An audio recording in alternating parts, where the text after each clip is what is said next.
Olá, irmãos, tudo bom? Espero que vocês estejam bem. Hoje a EBD está acontecendo de maneira diferente, né?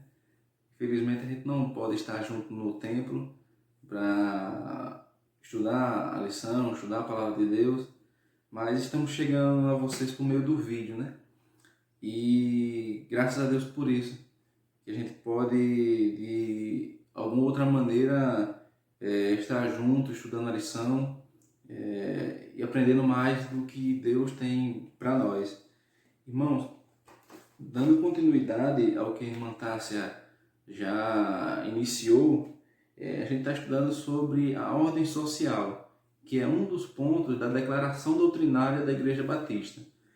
E vocês já viram com a irmã Tássia que o cristão ele deve ser sal e luz do mundo, que ele deve ser, no que depender dele, um agente do bem-estar social e que a principal função, o principal benefício que o cristão pode trazer para a sociedade é exatamente pregar o Evangelho, trazer a boa notícia de salvação que Cristo tem para a humanidade.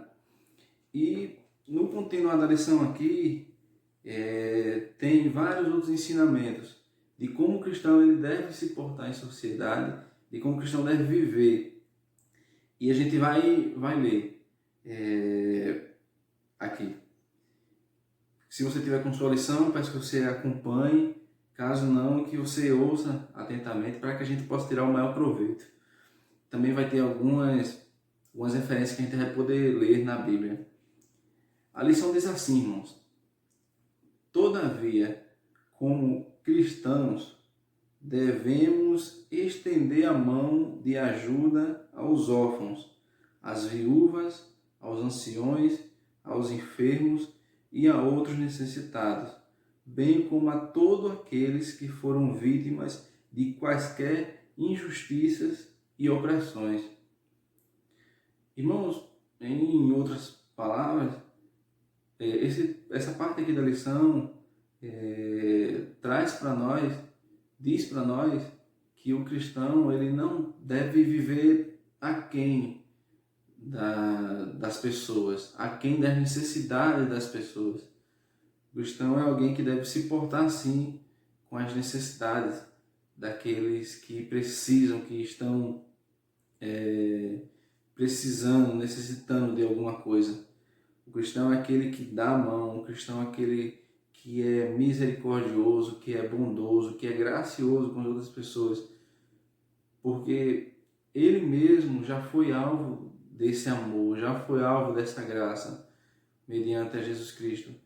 Então, pelo bem que ele recebeu, ele deve sim ser um promotor do bem na sociedade e, no que depender dele, ajudar as outras pessoas. A gente está vivendo nesse contexto aí, dessa pandemia que atingiu o mundo, e a gente vê que o modo operante do mundo é diferente. O modo operante do mundo é visando o seu próprio eu, o egoísmo, o que é dele, o que ele tem, o que ele quer. A gente vê pessoas que chegam ao ponto de até tirar proveito da desgraça das outras pessoas. Nós temos exemplos aí, né? De pessoas que aumentaram preços de produtos devido à alta demanda, visando o lucro para ganhar mais dinheiro, visto a necessidade das outras pessoas, né? Que corriam atrás daquele produto que muitas vezes estava em falta. E a gente viu pessoas tirando um proveito das desgraças das outras pessoas, né? Da necessidade. O cristão já é diferente. E assim, uma das características do cristão, do povo de Deus, é que ele é totalmente diferente do mundo. O seu comportamento, o seu modo de agir é diferente do mundo. Então, se por um lado o modo operante do mundo é o egoísmo, é o eu, o modo operante do cristão é totalmente diferente. É o bem de todos. Ele não olha apenas para o que é seu, mas também para o que é do outro. Ele procura ser um auxílio, ele procura ser um promotor da paz, ele procura ser um promotor do bem-estar social, dessa ordem social como a gente está vendo aqui. Então, irmãos, no que depender dele, ele vai ajudar órfãos, viúvas, enfermos, qualquer outro necessitado, qualquer vítima de opressão, como o próprio texto diz aqui. Ele vai ser um agente do bem, né? Tem uma referência que eu gostaria que os irmãos abrissem em Salmos. Salmos 82, do versículo 3 ao 4, que é exatamente o que a gente está vendo aqui. Que diz assim, irmãos: fazei justiça ao pobre e ao órfão, procedei retamente com o aflito e o desamparado, livrai o pobre e o necessitado, livrai-os das mãos dos ímpios. Então, irmãos, esse texto aqui vem colaborar com o que a lição está dizendo, né? De que o cristão ele deve ser um promotor da paz, um promotor da ordem social, alguém que está assim, disposto a ajudar as pessoas em sua necessidade, que não visa apenas o seu bem. Agindo dessa maneira, ele vai ali trazer o caráter de Cristo, né? Nessa sociedade que a gente vive. A lição continua e vai dizer o seguinte, os irmãos podem acompanhar. Diz assim: isso faremos no espírito de amor. E é interessante a lição dizer isso. Isso faremos no espírito de amor. A gente sabe, né, que o amor ele é um fruto do Espírito Santo.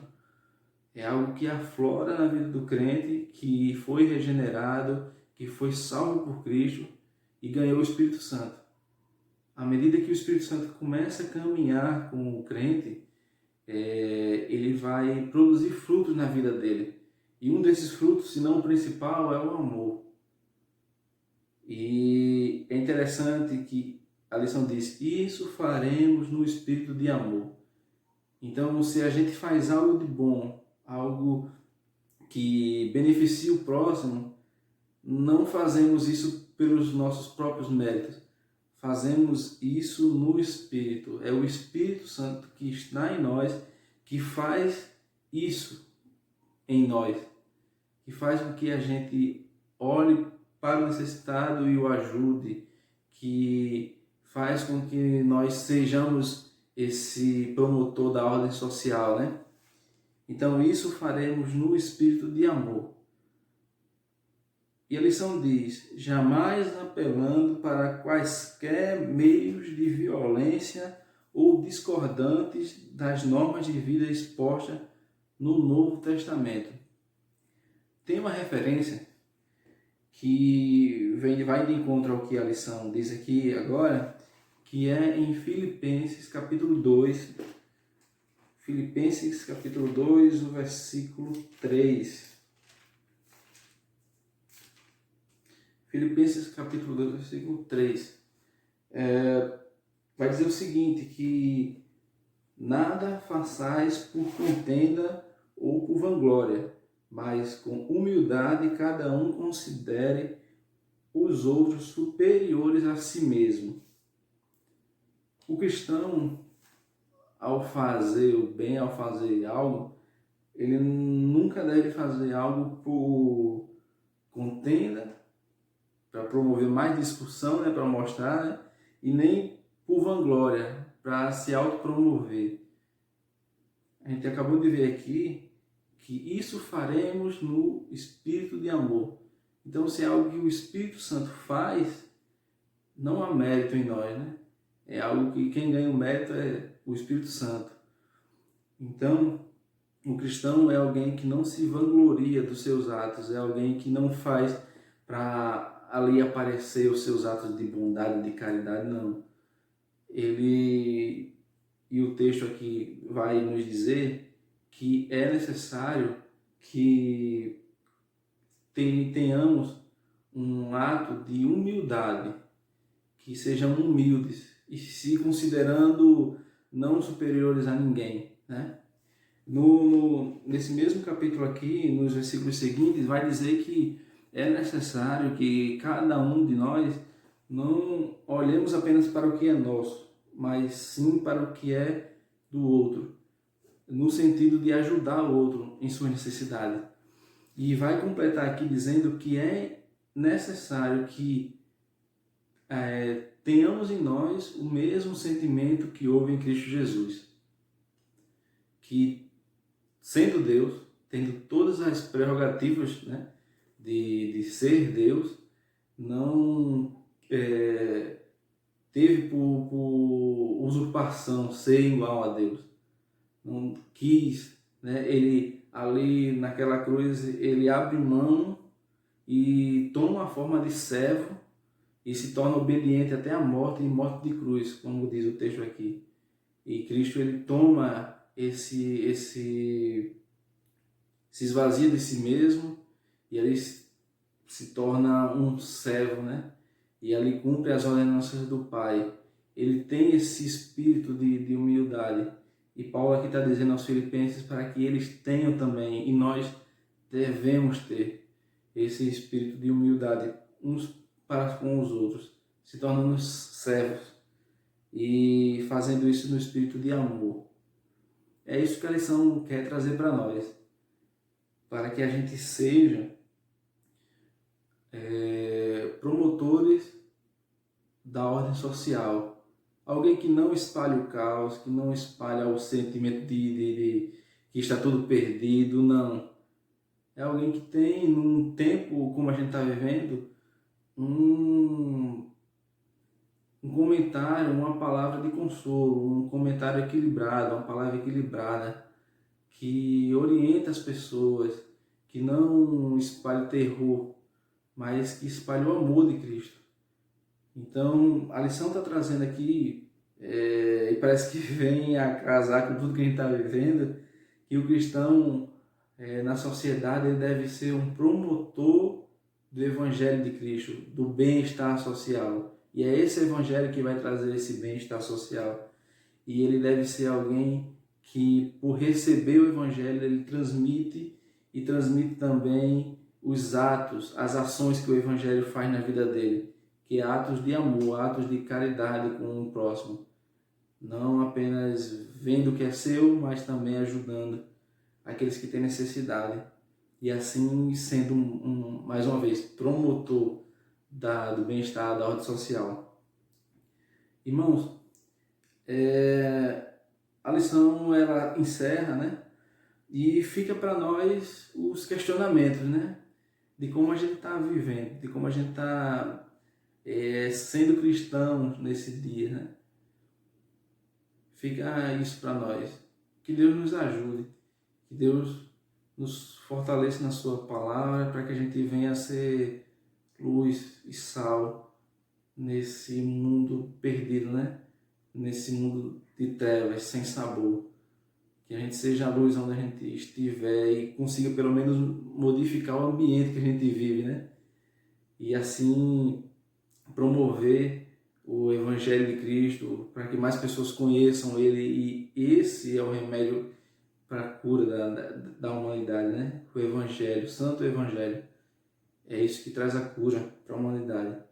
Irmãos, que Deus nos ajude. Que Deus nos ajude a ser cristãos melhores, né? Que depois que tudo isso passar, que a gente não volta a ser os mesmos, né? Que de quando a gente entrou nesse período tão difícil.